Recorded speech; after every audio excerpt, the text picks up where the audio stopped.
Ini saya telah menetapkan Saudara Ganjar Pranowo sebagai calon presiden dari PDI Perjuangan.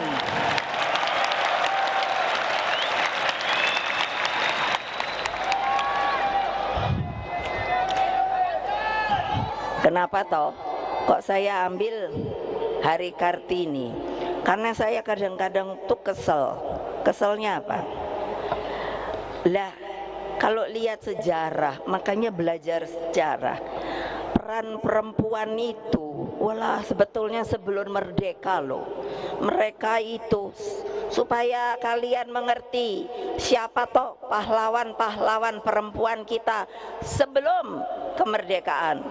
Nyi Ageng Serang tahun 1752, Marta Kristina Tiahahu 1800, Cut Nyadin Aceh 1848, Cut Nyak Mutia 1870, Maria Walanda Maramis 1872, Nyai Ahmad 8, Nyai Ahmad Dahlan 1872, Raden Ajeng Kartini 1879, dan Dewi Sartika 1884, Rasuna Said 1910, Fatmawati Soekarno masih sampai hari ini.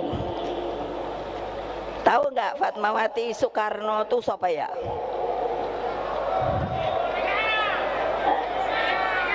Apa? Nggak dengar? Ibu Fatmawati itu siapa ya? Ayo, nenek saya. Nenek saya, bukan? Bu Fatma itu yang melahirkan saya ini. Makanya saya ini jadi perempuan yang tangguh gitu loh. Coba. Ya, betul apa enggak? Betul enggak? Mantap apa tidak? Iya, keren loh. Ay.